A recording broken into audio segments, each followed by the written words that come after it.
Story, Numbers and One. I was at home that night, nestled in my armchair with a half-read book in my lap and the faint hum of fireworks crackling in the distance. New Year's Eve had always been a strange time for me, filled with reflective melancholy rather than festive joy. As the clock crept closer to midnight, I sipped my coffee and wondered what the new year would bring. That's when Claire called. Her voice was unsteady, like she was holding back a scream. I need your help, she said. Claire, slow down. What's going on? I asked, sitting upright. We weren't the closest of friends, but we shared a history, enough that she'd call me when something was wrong. I got this note. I don't know how to explain it. Someone wants me to go to St. Leonard's Park at midnight. A chill ran down my spine. St. Leonard's Park wasn't the kind of place you went after dark, not unless you had a death wish. Claire, that sounds like a trap. Don't go, I said firmly. I have to, she whispered. Something about it feels real. Like if I don't, something worse will happen. Then I'm coming with you, I said without hesitation. My gut told me this was a bad idea, but leaving her to face it alone wasn't an option. By the time I arrived at Claire's house, she was pacing on her porch, bundled in a heavy coat. Her eyes darted nervously toward the streetlights, which flickered like they were struggling against the dark. You shouldn't have come, she said as I stepped out of my car. Yeah, well, I'm not letting you do this alone, I replied. Let's get this over with. The drive to St. Leonard's was tense. Claire clutched the note in her hand, reading it over and over like it held some hidden meaning. I tried to lighten the mood with small talk, but she barely responded. As we approached the park, a thick fog enveloped the road, swallowing the headlights and muting the sound of the fireworks. We parked near the entrance, the rusty gate creaking in the wind. This is a bad idea, I said again, but Claire was already walking ahead, her flashlight casting long, jittery shadows. The path into the park was narrow, lined with skeletal trees that seemed to close in around us. The damp air smelled of decay and every step echoed unnervingly in the stillness. I kept my own flashlight trained on the ground, more to avoid tripping than anything else. Why would someone leave you a note like that? I asked, breaking the silence. Claire shook her head. I don't know. I don't even know who it was, but something about it feels personal, like it's meant for me. Maybe it's just some sick prank, I offered, though I didn't believe it. My instinct screamed that this was more than a joke. Then Claire's phone buzzed. She pulled it from her pocket, her face draining of color as she stared at the screen. Without saying a word, she handed it to me. The message read, "Turn back now, or you'll regret it." Before I could react, a low sound reached us, like something heavy being dragged across the ground. We froze, our flashlights cutting through the fog. "Did you hear that?" Claire whispered, clutching my arm. "Yeah," I muttered, gripping the pocket knife in my jacket. The noise grew louder, closer, until it seemed to circle us, then it stopped. The silence was worse than the sound. "Let's keep moving," Claire said, her voice shaking. "Midnight's almost here." I nodded, though every instinct told me to turn around and run. But something about that note and Claire's determination kept me walking deeper into the darkness. The deeper we ventured into St. Leonard's Park, the more suffocating the air became. The fog thickened, clinging to our skin like damp cobwebs, and every sound seemed amplified. The crunch of gravel underfoot, the creak of bare branches swaying in the wind, the distant crackle of fireworks fading into the abyss. Claire walked ahead, her flashlight trembling in her hand. I stayed close, my senses on high alert. "Why this park?" I asked, my voice low but edged with urgency. "Who would bring you here? It doesn't make sense." Claire glanced over her shoulder, her face pale in the dim light. "I don't know, I can't explain it, but I feel like I've been here before. Like this place is tied to me somehow." Her words didn't sit well. I'd always believed in gut instincts, but this was different. There was a weight to her tone, like she was keeping something from me. Before I could press further, the dragging noise returned. Closer now, deliberate. "Stop!" I whispered, grabbing her arm. We both froze, straining to hear. The sound moved slowly, almost rhythmically, like someone pulling a heavy object across the ground. I shone my flashlight toward the trees, catching glimpses of twisted trunks and shadows that seemed to shift when I wasn't looking directly at them.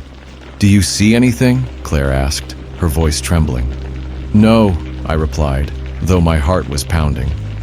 But we're not alone. We pressed on, each step heavier than the last. The path forked ahead, one trail leading deeper into the woods while the other veered toward a clearing. Claire hesitated, looking at me for guidance. "The clearing," I said firmly. "We need visibility. If someone's messing with us, they'll have a harder time hiding out there."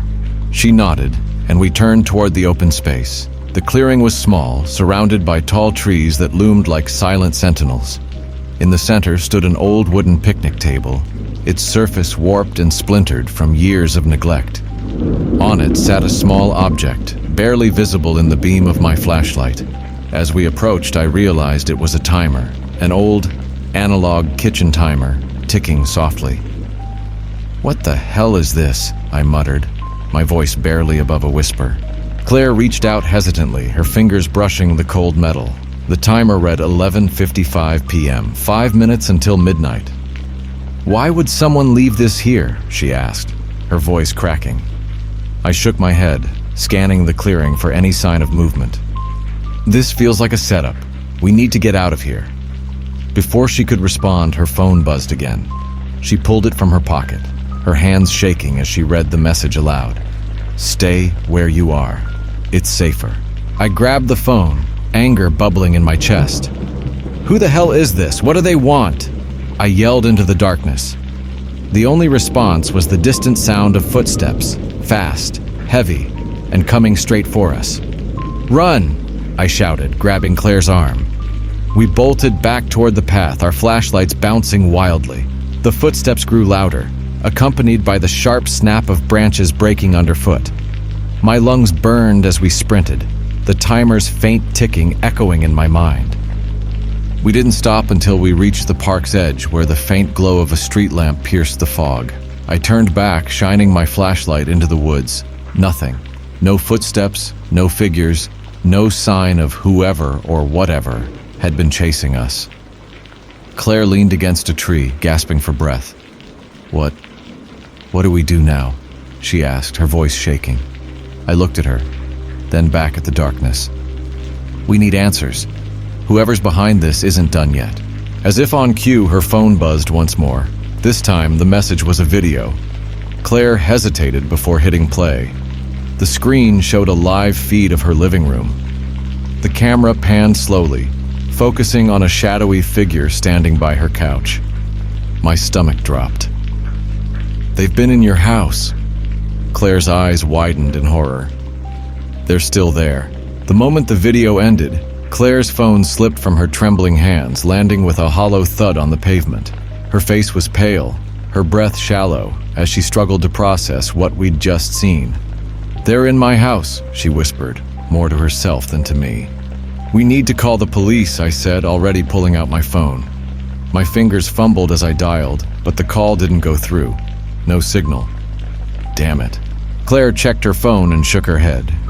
"Nothing here either. It's the fog or something else." I tried to think rationally, but my mind raced with questions. Why was this happening? Who was toying with her like this? And most importantly, how far were they willing to go? "We have to go back," Claire said suddenly, her voice steadier than I expected. "What?" I stared at her, incredulous. "Claire, there's someone in your house. You can't just walk into whatever trap they've set." Her eyes met mine, filled with a mix of fear and determination. "It's my home, my life. If I don't face this, they win." Her words left me speechless for a moment. I hated the idea, but she was right. Turning back wasn't an option now. "Fine," I said reluctantly. "But we're doing this smart. No rushing in blind." We got into my car and sped toward her house, the fog thinning as we left the park behind. The ride was tense, the silence broken only by the occasional buzz of Claire's phone. She didn't check the messages this time, and I didn't ask her to. We both knew it wouldn't help. When we reached her street, everything seemed disturbingly normal. The fireworks had stopped, leaving the neighborhood eerily quiet. Claire's house was dark, the front porch light off despite her insistence that she'd left it on earlier. "Stay close," I whispered as we got out of the car. I gripped the pocket knife in my hand, feeling absurdly underprepared. We crept up the steps and I noticed the front door was ajar. A faint creak echoed as Claire pushed it open, revealing the darkened interior of her living room. "Hello," she called, her voice trembling. No answer. The room looked untouched, except for a single item sitting on the coffee table, a photo frame turned face down. Claire hesitated before picking it up, flipping it over. It was a picture of her family from years ago, taken during a happier time, but someone had scratched out every face but hers. "What the hell?" she muttered, clutching the frame. A sudden noise from upstairs, a deliberate, heavy thud, made us both jump. "They're still here," I said, my grip tightening on the knife. Claire nodded, her face set with grim determination. "We have to end this." We moved cautiously up the staircase, every creak of the old wood making my nerves scream. At the top, the hallway stretched into darkness, the door to Claire's bedroom slightly open. "You're not alone," I whispered, more for myself than for her. Pushing the door open, we found the room empty, the bed neatly made. But on the wall above the headboard, scrawled in red, were the words, "Do you feel safe now?" Claire gasped, stepping back into me. Before I could speak, the closet door slammed shut with a violent force, the sound reverberating through the house. I grabbed her arm and pulled her out of the room. "We need to get out of here now." "No," she said, her voice breaking. "This ends tonight." She yanked her arm free and marched back toward the bedroom, throwing open the closet door. Inside was a small TV, its screen flickering with static. Slowly, the static cleared to reveal another live feed, this time of us. The camera was inside the house, pointed directly at the hallway where we stood. "They're watching us," I whispered, the realization sinking in like a stone. Suddenly, a shadow passed across the screen, heading toward the stairs. "They're coming," Claire said, her voice barely audible. The shadow on the screen moved with deliberate precision, closing in on our position. Claire and I froze, our breath shallow as the sound of slow, deliberate footsteps echoed from the staircase. My grip on the pocket knife tightened, though it felt pathetically inadequate against the growing sense of dread. "We can't just stand here," I whispered, my voice barely audible. Claire nodded, her eyes darting toward the bedroom window. "We can climb out. Get to the car." The idea wasn't bad, but the shadow on the screen moved closer. It was now at the top of the stairs, heading directly for the hallway. Claire grabbed a lamp from her bedside table and I edged toward the window, unlocking it with shaky hands. The icy night air hit us like a wall, but the alternative was worse. "Go," I urged Claire, helping her climb out first. I followed quickly, just as the bedroom door creaked open behind us. I didn't look back. We dropped onto the lawn below, the fall jarring but manageable. Claire was already running toward the car and I followed, glancing back only once to see a figure standing at the window. It was too dark to make out their face, but they were watching us, unmoving. Claire fumbled with her keys as we reached the car, her hands trembling so violently she dropped them. "Hurry!" I urged, scanning the street for any sign of movement. Finally, she managed to unlock the doors, and we both piled in. The engine roared to life, and she peeled away from the curb, her tires screeching against the asphalt. "Where are we going?" I asked, my heart still racing. "Anywhere but here," she replied, her knuckles white against the steering wheel. "I need to think. Her words were cut off by the sound of a notification from her phone. She didn't want to look, but I grabbed it and checked. It was another video. This time the camera showed the interior of her car, the two of us sitting there, our faces pale and panicked. "They're watching us, even now," I muttered, cold fear washing over me. Claire slammed the brakes, the car skidding to a halt in the middle of an empty street. "This has to end," she said, her voice trembling with a mix of anger and desperation. "I'm done running. Whoever this is, they want me to be afraid. They want me to break." She threw the car into reverse, turning back toward her house. "Are you crazy?" I shouted. "You can't go back there. They're playing a game," she snapped. "And if they wanted me dead, they'd have done it already. This is about control. I'm not giving them that satisfaction." I couldn't argue with her logic, but every instinct screamed that this was a mistake. Still, I stayed. I couldn't leave her to face this alone. When we returned to the house, the front door was wide open, the faint glow of the living room light spilling onto the porch. Claire stepped out of the car first, gripping the lamp she'd brought from her bedroom. I followed, knife still in hand. Inside, the house was eerily silent. The scratched family photo was gone, as was the timer. But the feeling of being watched was stronger than ever. "Show yourself," Claire shouted, her voice echoing through the empty space. "If this is what you wanted, you've got it. I'm not afraid of you anymore." For a moment, nothing happened. Then from the shadows, a voice emerged, calm, measured, and far too close. "Fear isn't the goal," it said. "Understanding is." A figure stepped into the dim light, their face obscured by a mask. They weren't tall or particularly imposing, but their presence was chilling. "Who are you?" I demanded, stepping in front of Claire. The figure tilted their head as if amused. "Does it matter? This isn't about who I am. It's about who she is." They pointed at Claire, who stood frozen, her grip on the lamp tightening. "What do you want from me?" she asked, her voice cracking. "To remember," the figure replied. "You've forgotten something important. And until you face it, this will never end." Claire's eyes widened, tears streaming down her face. "I don't understand. I don't know what you mean." The figure stepped closer, their voice low and cold. "You will." Before I could react, they turned and disappeared into the shadows, leaving us standing in stunned silence. Claire fell to her knees, sobbing. What did they mean? What am I supposed to remember? I crouched beside her, my own fear replaced by determination. "We'll figure it out," I said, gripping her shoulder. "Whatever this is, we'll face it together." As the first light of dawn broke through the fog, I couldn't help but feel that the nightmare was far from over. Story number 2. The end of the year has always felt heavy to me, like the weight of everything left unresolved lingers in the cold air. That night, New Year's Eve, I was alone in my small Waco apartment. Midnight had passed, and most people were either partying or sleeping off the exhaustion of another year gone by. I, however, had a habit of staying up late, reflecting. I sat by my desk, sipping lukewarm tea, flipping through random TV channels to drown out the eerie silence. My name is Michael, and while I usually embrace solitude, there was something about that night that felt off. It was 1:11 a.m. when my screen froze mid-broadcast. I leaned forward, puzzled, as the sound turned to static. I thought it was the usual cable hiccup, but then the screen turned pitch black. No logo, no signal loss notification, just darkness. Suddenly, the image of a swirling vortex appeared, pulsating like a heartbeat. The edges of the vortex were jagged and red, almost like a wound tearing through reality. "Is this some kind of art film?" I muttered aloud, forcing a laugh. But my unease grew as the swirling intensified. A sound accompanied it now, a high-pitched whistle that burrowed deep into my ears, followed by faint whispers. The whispers grew louder.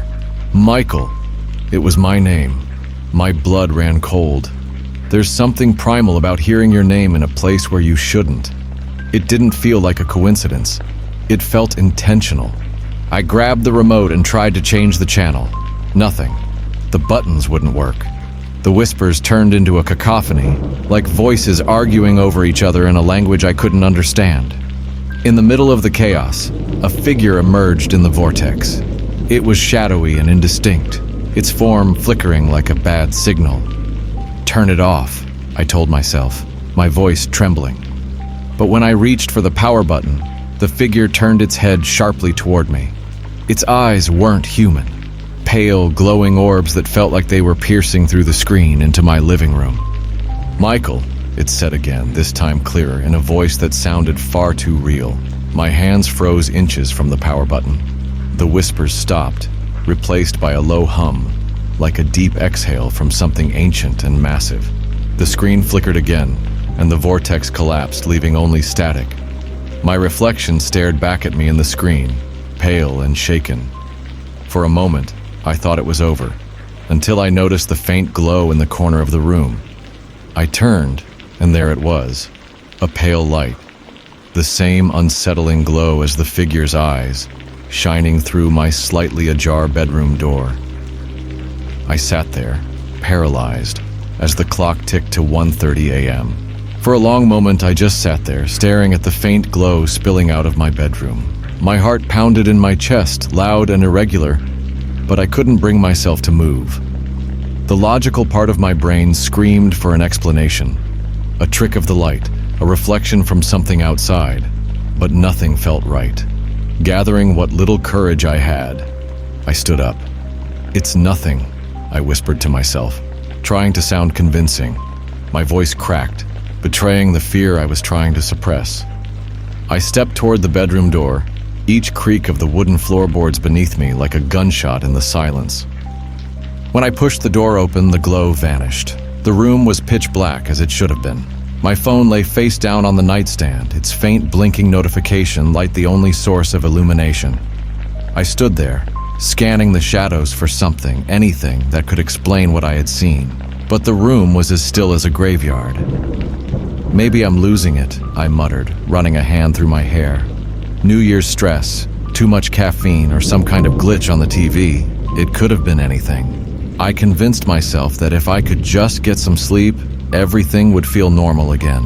I turned to leave the room when I heard it, a faint, deliberate knock, not on the front door but on the window. My blood froze. The bedroom window faced the backyard, an area surrounded by a tall fence, impossible for anyone to access without climbing. I stayed still, my breath caught in my throat. The knock came again, louder this time. The rhythm was slow, deliberate. 3 distinct taps, like someone was testing how much noise they could make before I reacted. I grabbed my phone, the cold metal shaking in my hand, and turned on the flashlight. I aimed the beam at the window. There was nothing there, no face, no shadow, no hand pressed against the glass. Just the faint outline of the trees beyond the fence, swaying gently in the wind. "Is someone there?" I called out, my voice steadier than I felt. The knock stopped, replaced by silence so profound it felt oppressive. Then, my phone buzzed in my hand, startling me. It was a text message from an unknown number. The message read, "Why don't you check the backyard?" My stomach dropped. I stared at the message, trying to rationalize it. Maybe it was a prank, some neighbor or friend playing a sick joke. But how would they know what I was hearing or where I was standing? I forced myself to walk to the living room window, which overlooked the backyard. I pulled the curtain aside, my hands trembling. The yard was dark and empty, save for the faint glow of the security light mounted on the fence. But then I noticed it, something subtle but deeply unsettling. The gate was slightly open. I knew I had locked it earlier that evening. The creak of the hinges as the wind pushed it wider made my skin crawl. There was no one in sight, but the thought of someone or something having entered my yard without my knowledge was enough to send my heart racing. I locked the doors, turned off the lights, and sat in the darkest corner of the living room, clutching my phone like a lifeline. I tried to convince myself it was all just a coincidence, but deep down, I knew this night wasn't going to let me off that easily. I sat in the darkness of my living room, the silence punctuated only by the occasional creak of the house settling. My phone screen glowed faintly, casting eerie shadows on my trembling hands. I couldn't sit still anymore. Waiting for something to happen felt worse than facing whatever might be out there. It was just after 2 a.m. when I decided to call my neighbor, David. He lived in the unit across the hall and was usually awake late. After a couple of rings, he picked up, his voice groggy but familiar. "Michael, do you have any idea what time it is?" he asked. "Listen," I whispered. "Something's going on. I think someone's been in my backyard. The gate's open and I got this text. Look, I need someone to check it out with me." David sighed, and I could hear him fumbling to put on clothes. "All right, give me 5 minutes. Don't do anything stupid until I get there." Relief washed over me, but it was short-lived. As I waited for David, another knock echoed, this time on the front door. It wasn't frantic, but firm, like whoever was on the other side knew I was there and wasn't in a hurry. I froze, staring at the door. "David, are you here already?" I called out, but there was no reply. My phone buzzed again. Another text from the same unknown number. "You shouldn't have called for help." I felt the air grow heavier as I approached the door. Peeking through the peephole, I saw nothing but the dimly lit hallway. No one was there. David arrived moments later, his usual bravado muted by the tension in the air. He was holding a flashlight and had brought a baseball bat, the kind of casual over-preparation I'd come to expect from him. "All right," he said, scanning the apartment with narrowed eyes. "What's the deal? Are you sure you weren't imagining things?" "I'm not crazy," I said, holding up my phone to show him the messages. His face darkened as he read them. "Okay, that's creepy," he admitted. "Let's check the backyard." We stepped outside together, the cold night air biting at our skin. The backyard was eerily still, the faint hum of distant traffic the only sound. David pushed the gate closed and inspected the lock. "Looks fine," he said, turning to me. "Probably the wind or maybe some animal." He stopped mid-sentence, his eyes fixed on something behind me. I turned quickly, my breath catching. In the far corner of the yard, just beyond the range of the security light, stood a figure. They were perfectly still, their features obscured by shadow. "Who's there?" David shouted, raising the bat. The figure didn't move. "Call the police," he whispered to me. I fumbled for my phone, dialing with shaky hands. As the operator answered, the figure stepped forward into the light. It was a man, dressed in dark, nondescript clothing. His face was blank, expressionless, and his eyes had an unnerving calm to them. "You shouldn't have brought him," the man said, his voice low but firm. "What do you want?" David demanded, taking a step closer. The man didn't reply. Instead, he turned and walked out through the gate, disappearing into the darkness beyond. We stood there, stunned, as the operator's voice on the phone brought me back to reality. "Sir, are you there? Can you describe the person?" But how could I? The man hadn't done anything, hadn't even threatened us directly. Yet his presence alone felt like a warning, one I couldn't quite decipher. David and I retreated inside, locking every door and window we could. He stayed the night, the bat never leaving his side. Neither of us slept. Whatever was going on wasn't over. Morning broke reluctantly, the pale sunlight doing little to chase away the unease that had settled in my apartment. David sat on the couch, his bat resting against his leg. Neither of us had spoken much during the long, sleepless hours of the night. My phone remained on the coffee table, the last message from the unknown number glaring back at us like a silent accusation. "I think we need to report this," David said, finally breaking the silence. His voice was tired but steady. "To who?" "The police will think we're crazy," I replied, rubbing my temples. "All we've got is a weird guy in the yard and some creepy texts." Before he could respond, there was a knock at the door, sharp, insistent, and completely out of place in the fragile calm of the morning. We exchanged a glance, and David grabbed his bat. "Who is it?" I called out, my voice steady despite the chill running through me. "Waco PD," came the reply. David lowered the bat but kept it close as I opened the door. Two officers stood there, a man and a woman, both in crisp uniforms. The man spoke first. "Are you Michael James?" "Yeah," I said cautiously. "What's this about?" "We received a report last night about suspicious activity in this area," the female officer explained. "Mind if we ask you a few questions?" As I recounted the events of the night, their expressions grew darker. When I showed them the text messages, the male officer glanced at his partner, a silent exchange passing between them. "Sir," he said carefully, "do you know anyone by the name of Carter Daniels?" The name sent a jolt through me. Carter Daniels. I hadn't thought about him in years. "He was a classmate," I said slowly. "Why?"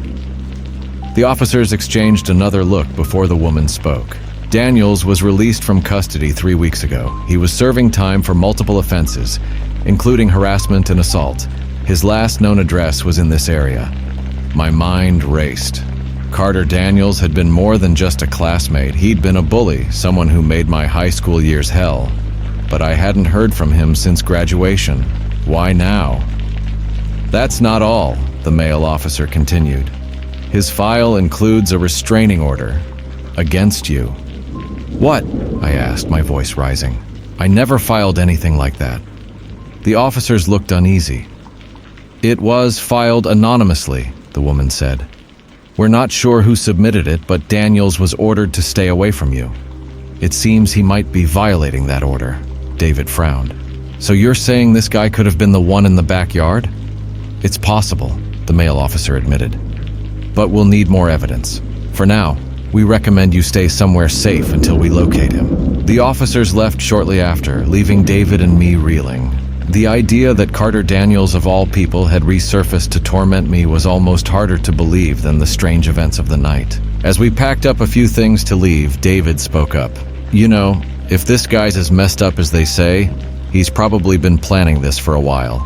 "What do you mean?" I asked, zipping my bag. David shrugged. "The texts, the guy in the yard. It's like he wants you to know he's watching. Maybe he's been watching for longer than you think." The thought made my skin crawl. I glanced at my phone, the unknown number still saved in my messages. On a whim, I typed a reply. "Who are you?" A response came almost instantly. "Someone you should have left in the past." David and I left the apartment, locking the door behind us. But as we walked to the car, I couldn't shake the feeling that we were being watched. Somewhere, Carter Daniels was out there, and this time, he wasn't going to stop until he finished what he'd started all those years ago. As the car pulled away, I realized something chilling. The nightmare wasn't over. It was just beginning. Story number 3. I never liked New Year's Eve parties. The forced cheer, the superficial resolutions, none of it resonated with me.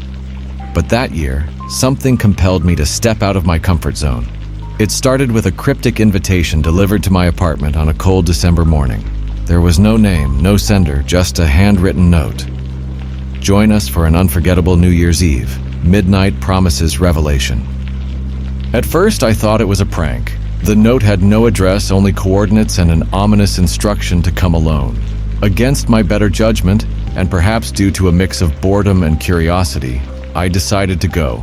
Something about the phrasing lingered in my mind, as though it had been written just for me. The location was miles outside the city, deep in the wilderness. By the time I arrived, the air was thick with silence, broken only by the crunch of snow beneath my boots. My breath fogged in the cold as I followed a dimly lit trail marked by hanging lanterns. The path led to a clearing where an old, dilapidated cabin stood like a sentinel against the forest's looming darkness. Inside, a handful of strangers milled about, all eerily quiet, their faces illuminated by flickering candlelight. Each person carried a faint air of unease, as though we were all intruders in a place we didn't fully understand. A man in a black suit greeted me at the door, his voice as calm and measured as a metronome. "Welcome. You're here because you seek truth," he said, his eyes piercing into mine. "What truth?" I asked, my voice betraying a tremor I didn't expect. He smiled faintly, as though I'd asked a foolish question. "The kind that doesn't leave you. The kind you can't unlearn." The man handed me a card. It bore a single word: sacrifice. Before I could ask what it meant, he walked away, leaving me to fend for myself in the room full of strangers. A woman with striking green eyes caught my gaze and approached. "You're new," she said, her tone flat yet tinged with apprehension. "Yeah, I got an invitation," I replied, holding up the card. "What's this all about?" Her eyes darkened as she leaned in. "You'll find out soon enough. Midnight is when it begins. Just remember, once you're in, there's no going back." I wanted to laugh off her melodramatic warning, but there was something unsettling about her intensity. My instincts screamed at me to leave, but my legs betrayed me, keeping me rooted in place. By 11:45, the cabin fell silent. The man in the black suit reappeared, beckoning us to follow him outside. We formed a solemn procession, moving toward a massive bonfire at the edge of the clearing. The fire roared with unnatural intensity, its flames dancing as though alive. "Place your offerings into the fire," the man commanded. Offerings. No one had told me about this part. I watched as each person approached the flames, dropping items into the inferno. Lockets, photographs, even handwritten notes. When my turn came, I hesitated, unsure of what to do. "I didn't bring anything," I stammered. The man's eyes narrowed. "You brought yourself. That is enough." I stepped closer to the fire, feeling its unnatural heat prickling my skin. As I stared into the flames, a voice, not my own, whispered in my mind, "Your past holds secrets you cannot bury." Panic surged in my chest, but before I could react, the flames seemed to leap forward, enveloping me in their light. The fire didn't burn me, but it felt alive. More than just heat, more than just light. My vision blurred as if the air itself was warping, and for a brief second, I thought I heard my own voice screaming. Then it was gone, leaving me dazed and standing in front of the bonfire, surrounded by strangers who now stared at me with a mix of curiosity and suspicion. "Sit," the man in the black suit commanded, pointing toward a circle of wooden chairs arranged around the fire. We obeyed, each of us taking a seat in the flickering glow. The fire cast long, distorted shadows across our faces, accentuating the unease that had settled over the group. The man stood at the center of the circle, his hands clasped behind his back, surveying us like a teacher about to deliver a difficult lesson. "You've all come here seeking truth," he began, his voice steady and deliberate. "But truth requires sacrifice. It demands we confront what we hide, even from ourselves." I glanced at the others, trying to gauge their reactions. Some looked defiant, others terrified. The woman with green eyes caught my gaze again, her expression unreadable. "This is absurd," I muttered under my breath.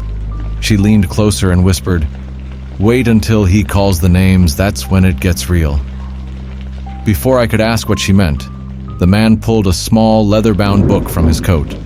He opened it with the precision of someone handling a relic, then began reading names. "Sarah Ward," he called. A middle-aged woman to my left stiffened. She looked at the man, then at the rest of us, as if searching for a way out. Slowly, she stood, her hands trembling. "Step forward," the man instructed. Sarah hesitated, her face pale. "I don't understand. What am I supposed to do?" "You know," he replied, his tone devoid of emotion. Her breathing grew shallow as she approached the fire.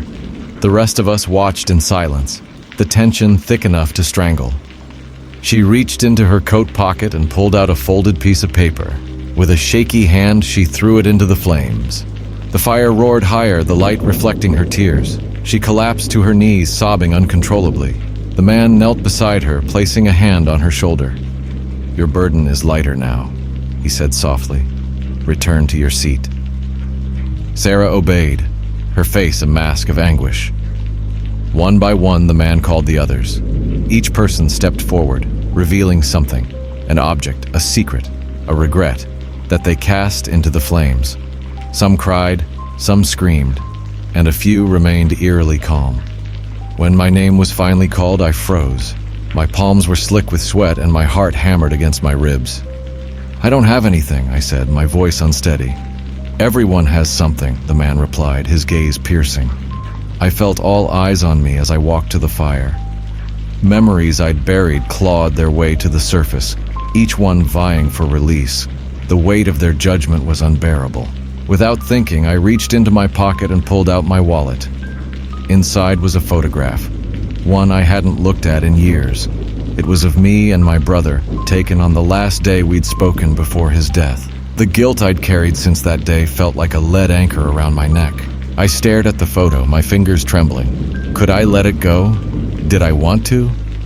"You must," the man said, as if reading my thoughts. I dropped the photo into the fire. The flames licked at it hungrily, consuming it in seconds. As the image disintegrated, a hollow ache settled in my chest. "You've taken the first step," the man said. I returned to my seat, my mind spinning. The air around the fire grew colder, and the silence deeper. "You've all given something," the man said, his voice rising. "Now the truth will be revealed." The fire dimmed, its flames shrinking into embers. In the dim light, the man produced a small rusted knife from his coat and placed it on the ground. "One final test remains," he said, "and it requires the bravest among you." The knife gleamed in the dim firelight, its blade rough and weathered. The silence that followed the man's statement was suffocating.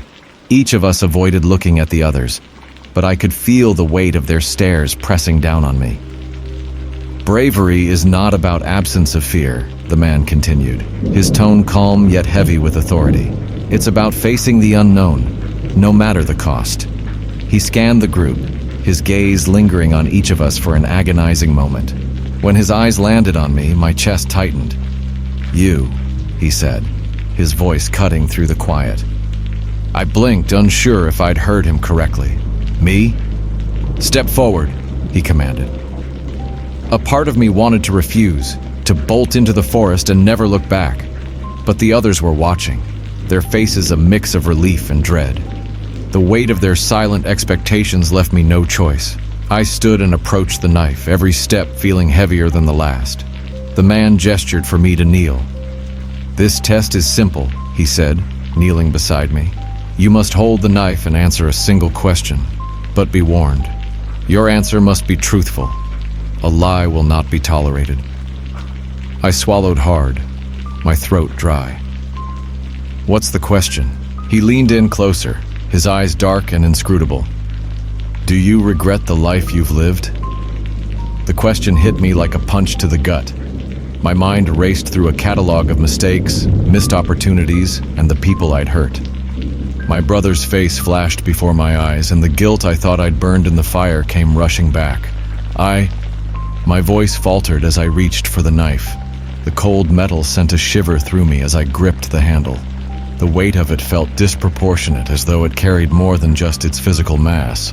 The man's gaze didn't waver. "Speak your truth." I hesitated, my heart pounding. Did I regret my life? It felt like a loaded question, one that demanded more than just a yes or no. "I regret some things," I said finally, my voice barely above a whisper. "But I don't regret everything. I've made mistakes, but I've also tried to do better." The man studied me, his expression unreadable. The fire crackled softly, casting shadows that seemed to move of their own accord. "Hold the blade to your palm," he instructed. My pulse quickened, but I obeyed, pressing the edge against my skin. It was sharp enough to bite, but I didn't flinch. "Your truth has weight," the man said, his voice almost reverent, "but not all truths are equal." Suddenly, he grabbed my wrist, holding the knife steady. His grip was firm but not painful. He turned to address the group. "Each of you carries a truth too heavy to bear alone," he said, his voice rising. "This fire, this ritual, it is not about absolution. It is about survival. We do not leave this circle until every truth is revealed." The group shifted uncomfortably, murmurs rippling through them. The woman with green eyes spoke up, her voice sharp. "This wasn't part of the deal. You said we could leave after the offerings." The man released my wrist and stood towering over her. "Leaving before the circle is complete means carrying your burdens forever. Are you prepared for that?" Her jaw tightened, but she said nothing. The man turned back to me. "Your truth is not complete," he said. "There is more to be said." I shook my head, feeling a surge of frustration. "I've already answered your question. What more do you want?" He leaned in, his voice dropping to a whisper only I could hear. "The truth you fear most is the one that frees you." Before I could respond, the fire roared back to life, its flames stretching unnaturally high. The shadows around us shifted again, and this time they seemed to take on forms, indistinct but undeniably human. "Now," the man said, addressing everyone, "who will go next?" The fire crackled violently, the shadows at its edge growing more distinct, more sinister. They loomed like silent witnesses, their forms flickering as if caught between solid reality and smoke. The air grew colder, heavier, pressing down on my chest. No one moved. The silence stretched long and unbearable. Finally, the woman with green eyes stood. "I'll go next," she said, her voice steady but her hands trembling. The man gestured for her to approach the knife. She knelt, her gaze fixed on the flames. For the first time, her confidence faltered, replaced by something raw and vulnerable. "Ask your question," she said, barely above a whisper. The man didn't hesitate. "Why did you leave them behind?" Her breath hitched. She looked up at him, her green eyes wide with shock. I didn't have a choice." "You did," the man replied, his tone like a blade slicing through her denial. She lowered her head, gripping the knife so tightly her knuckles turned white. "It wasn't supposed to happen like that. I thought they'd find another way." The man stepped closer, his shadow falling over her. "And yet they didn't. They died, and you lived." Tears streaked down her face as she raised the blade to her palm. I carry that every day, she said, her voice breaking. Isn't that enough? No, the man said, his voice cold. You've carried it, but you've never faced it. She pressed the blade to her skin, drawing a thin line of blood. The fire flared brighter, and one of the shadowy forms stepped closer. It was faint but unmistakably human.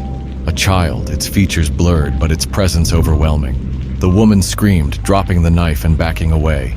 No, I can't. The man picked up the blade and turned to the group. This is what happens when you run from the truth, he said. It chases you, it consumes you. I stood, unable to bear the sight of her crumpled on the ground, sobbing. This is madness, I said, my voice louder than I intended. You're torturing us for what? Some twisted sense of justice? The man's gaze shifted to me, calm and unyielding. Do you think the world is kind? That your secrets will stay buried forever? I am not your tormentor. I am the consequence of your choices. The shadows around the fire crept closer, their presence oppressive.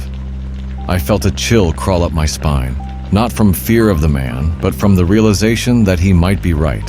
One by one, the others took their turns, each revealing truths that left scars deeper than the blade ever could. Regrets, betrayals, and losses poured into the flames, feeding them until they roared like a living thing. When the last person finished, the man turned to me again. You began this, he said. You will end it. I froze. What do you mean? He stepped aside, revealing the knife lying at the center of the circle. The fire burns brightest for the one who resists it most. You still hold something back. I wanted to deny it, to tell him he was wrong, but deep down, I knew he wasn't. My chest felt tight, and my legs felt like lead as I approached the knife. The shadows pressed closer, their forms more distinct now. Faces stared at me, faces I recognized. My brother's face was among them, his expression filled with a sorrow that mirrored my own. I knelt, picking up the knife with trembling hands. The man's voice was softer now, almost kind. What do you need to say? Tears blurred my vision as I stared into the fire. I'm sorry, I said, my voice cracking. I'm sorry I wasn't there when you needed me most. The flames surged higher and the shadows receded. The weight on my chest lifted, leaving me breathless and hollow. The man stepped forward, taking the knife from my hands. The truth has been spoken, he said. The circle is complete. The fire dimmed, the shadows vanishing into the darkness. The man turned to the group, his expression unreadable. You are free to leave, but remember, the truth follows you always. One by one, we stumbled away from the clearing, the events of the night etched into our souls. When I finally reached my car and looked back at the forest, the cabin and the fire were gone. That New Year's Eve, I learned that some truths are heavier than others, and some scars never fully heal.